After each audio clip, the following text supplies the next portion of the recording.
Здравствуйте, друзья! В эфире «Геоэнергетика Инфо». С вами Радайкин Максим и мой сегодняшний собеседник Александр Фролов. Здравствуйте! Здравствуйте, здравствуйте. Страны ЕС, несмотря на заявление об отказе от российского газа к следующему году, увеличивают его импорт. И ЕС объективно не успевают наполнить ПХГ. Но ПХГ не запас на зиму, а механизм сглаживания пика спроса на зиму. Где Европа будет покупать газ, когда окончательно откажется от российского? И как они вообще планируют зимовать в таких условиях?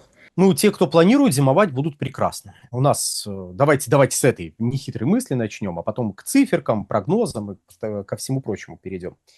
У нас зачастую, говоря, Европа, видимо, предполагает, что Европа это какой-то монолит, какой-то вот единый организм, который в едином порыве чего-то там решил. Люди, которые принимают решения, зимовать будут прекрасно. У них вообще никаких проблем не будет. И это не означает, что вся Европа замерзнет и прочее, прочее, прочее. Нет, это лишь означает, что те, кто принимают решения, и те, кто берут риски от лица потребителей, никаких рисков лично на себя не берут. Они выступают, они, так сказать, перекладывают существующие проблемы, потенциальные проблемы, которые могут возникнуть, на потребителя. Потребитель ни от чего не отказывался, потребитель не вводил никакие запреты, потребителю сказали, нельзя, все. От потребителя это вообще мало зависит. Это первое важное замечание. Второе. Действительно, в текущем году за первое полугодие импортировали, да и СПГ, э, и трубопроводного газа больше, чем за аналогичный период прошлого года. Ну, в смысле, страны Европейского Союза. Притом разница, ну, формально, в общем-то, не очень велика. Чуть более 1,5 миллиарда кубических метров. Это и СПГ, и поставки по трубе. То есть, если за первые полугодие прошлого года 19 с небольшим, там 19,4 миллиарда кубических, миллиарда кубических метров было поставлено из России в страны Европейского Союза, то в этом году порядка 22 миллиардов кубических метров. То есть мы приходим, прошу прощения, вот я вас попытался ввести в заблуждение, не 1,5, конечно, примерно 2,5 миллиарда кубов разница. Ну, все равно, разница не принципиальна. То есть примерно 19,4, тут 22, вот, 2,5 миллиарда кубов. Разница не принципиальна, и во многом она сформировалась за счет роста импорта во втором квартале 2026 года. Рост пришелся на СПГ, то есть был фактически, наверное, рекорд. Да, пожалуй, это рекордный показатель, более 6 миллиардов кубических метров, если пересчитать на регасифицированный объем, было в виде СПГ закуплено разными компаниями в странах Европейского Союза. Лидером стала Франция. И вот тут мы подходим к тому, о чем я, собственно, сказал, но немножко с другой стороны. Смотрите, Франция. А кто покупает? Прям Франция покупает? Нет, покупает не Франция. Покупают конкретные компании, которые располагаются на территории Франции. А кто выступает поставщиком? К примеру, поставщиком российского газа, производимого на Ямале, выступает компания Total Energy. Внимание, вопрос. Откуда эта компания? Ответ, я думаю, очевиден. Откуда эта компания, где у нее штаб-квартира, тоже вполне очевидно. Вот. То есть, когда говорится, что страны Европы увеличили импорт российского газа, несмотря на что-то там, то можно посмотреть на это так, что европейская компания увеличила поставки газа российского производства на территорию Европейского Союза вообще и Франции в частности, в условиях, а что за условия? Острого энергетического кризиса, острого дефицита газа на мировом рынке, при всей условности термина «мировой рынок», когда мы говорим про природный газ. Что во втором квартале 2026 года произошло такого, что могло повлиять на объемы закупок российского газа? Ну, по сути, это произошло не во втором квартале, просто произошедшее пришлось на конец февраля 2026 года, когда начался конфликт на Ближнем Востоке, и на начало марта, когда был в ходе этого конфликта перекрыт Ормузский пролив. И катарский газ перестал поступать на мировой рынок. Но тут вот какой момент. В течение марта он все еще шел в Европу. Не только в Европу, но в Европу тоже. То есть газ, который успел выйти ну, пройти через Ормузский пролив до его блокады, какое-то время шел до своего покупателя в Европейском Союзе. И, по сути, до начала второго квартала он продолжал поступать. А во втором квартале все. Поставок с Катара нет. И пусть Катар не был значимым игроком на европейском рынке, точнее, прошу прощения, Катар не был лидирующим игроком на европейском рынке, значимым, но не был лидирующим. И кроме того, европейский рынок для Катара не был определяющим, но существует взаимосвязь между разными рынками, в первую очередь между рынком Европы и Азии. И вот Катар поставлял порядка 80% производимого газа в Азию. Собственно, Азия является крупнейшим регионом, покупающим СПГ. Ну, опять же, у нас многие немножко не понимают, и там, исходя из некого, знаете, информационного пузыря, в котором мы все обитаем, может сложиться впечатление, ну, я наблюдал по некоторым комментаторам, что определяющим рынком газа в мире является Европа. По крайней мере, если мы говорим про СПГ. И вот все хотят захватить этот европейский рынок, потому что главный рынок СПГ – это Азия. Китай и Япония вдвоем импортируют больше СПГ, чем Евросоюз с Великобританией. А там есть другие страны Азии, так, на секундочку. И на Азию приходится где-то 2/3 всего импорта сжиженного природного газа. Ну, пример. Иногда больше, иногда чуть меньше. Иногда там вообще 75%, но это ладно. Европа в этом плане, да, довольно крупный рынок, но довольно вторичный. И основные поставки от всех практически, ну вот основные поставки в целом идут в Азию. Азия – это крупный, растущий, в отличие от Европы. Перспективный, в отличие от Европы, рынок.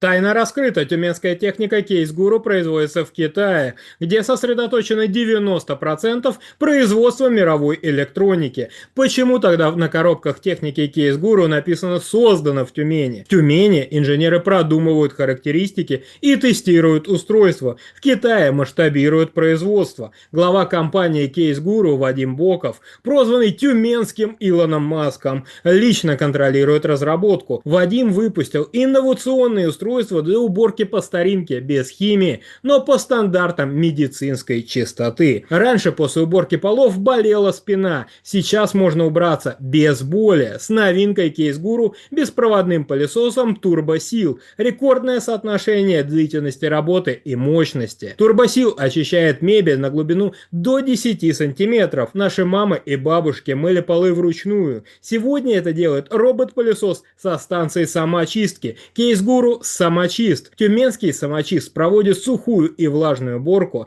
сам очищается на станции и заправляется водой. Через встроенную камеру самочиста можно наблюдать за домом из любой точки города. Раньше мыли окна, подвергались опасности. Сейчас это делает робот-мойщик Case Guru Чистобот. Case Guru Чистобот отмывает 20 видов поверхностей, горизонтальных и вертикальных. Смотрите инновационные устройства Case Guru для уборки. Переходите по ссылке в описании или по QR-коду на экране. Забирайте промокод INFO2607 на скидку до 1000 рублей. Притом, когда я говорю в отличие от Европы, я не попинать, ну, исходя из какого-то, знаете, там, великорусского шовинизма «хочу Европейский Союз». Нет, само европейское руководство заявляет, что газ постепенно будет вытесняться из энергобаланса Европейского Союза. И к 50-му году должен произойти полный отказ от газа в области энергетики. То есть на законодательном уровне закрепленная стратегия Европейского Союза подразумевает, что Европейский Союз – бесперспективный рынок для природного газа. У этого есть ряд оговорок, исходя из которых мы, допустим, строили туда трубы, исходя из которых европейские компании заключали контракты с зарубежными поставщиками, с Россией, со странами Ближнего Востока, ну и другими игроками. Например, они заключали контракты с американскими заводами, и до сих пор они там берут газ и куда-то его везут. Кстати, не обязательно в Европу. Они могут и в Латинскую Америку отвезти, и в страны Азии, ну, в общем, как сложатся обстоятельства. Для нас тут важно, еще раз, уяснить, что Европа является неким самостоятельным рынком, который вообще ни от кого не зависит, и вообще везите туда газ. Потому что мы крупный рынок, настолько крупный, что мы являемся рынком покупателя. Европа является рынком, зависящим от более крупного игрока, ну, условно говоря, игрока, опять же, от более крупного рынка, от рынка Азии. Если там происходят какие-то телодвижения, то вот эти телодвижения являются более важными и для поставщиков, и для рынка вообще, чем телодвижения в Европе. За некоторыми исключениями, но если мы берем некие типичные ситуации, то это утверждение будет практически на 100% справедливо. Что за нетипичные ситуации? Ну, например, в Европе обваливается на 100 миллиардов кубических метров в год спрос на газ. Ну, это нетипичное явление, и да, оно скажется гораздо больше любых других телодвижений, которые мы увидим в любом другом регионе. Но, прямо скажем, такое не каждый год происходит, к счастью, наверное, для всех, вот, включая Европейский Союз. А если мы берем ситуацию ограниченности поставок, изменения энергобаланса в отдельных крупных странах, то Азия является более значимым игроком, чем Европа. Это не значит, что с Европой не надо взаимодействовать в области энергетики сегодня или там после того, как конфликт завершится. Это лишь означает, что есть некоторые ограничения, которые, ну, как бы надо учитывать. И вот эти ограничения как раз напрямую касаются объемов поставок российского газа. А что еще как бы произошло после перекрытия Ормузского пролива? Ну, по сути, я уже об этом сказал. Газ из Катара перестал поступать в Азию, в том числе в Азию. И азиатский рынок стал более привлекательным для других поставок, потому что там котировки выросли, платить стали больше. В некоторых странах Азии, например, в Китае, сократился спрос. Ну, там, опять же, отработанный механизм еще в ходе предыдущего кризиса, который был 5 лет назад в мире. Вот в мире и в Китае тоже. Там просто стали замещать газ углем, там, где это возможно. И какие-то объемы спроса выпали, ну, потому что Китай сократил импорт. Но в целом перенаправились многие объемы от поставщиков в Азию, в том числе американского газа, объемы пошли в Азию. И вот если мы посмотрим, я сейчас буквально открою маленькую шпаргалочку, и вот посмотрим. Давайте. Из Соединенных Штатов в первом квартале в страны Европейского Союза пришло около 23 миллиардов кубических метров, а во втором квартале 21 миллиард кубических метров. И, в общем-то, да, это не очень большое сокращение, но просто во втором квартале прошлого года было почти 22,5 миллиарда кубических метров. То есть еще раз тут 21, а там было на 1,5 миллиарда больше. Почему? Ну, потому что часть объемов пошла в Азию. Ну, а вам газ нужен? Да, вам газ нужен, несмотря на то, что вы сократили закачку в подземные хранилища. Ну, точнее, вы не планово это сделали, но с этой стороны спрос снизился.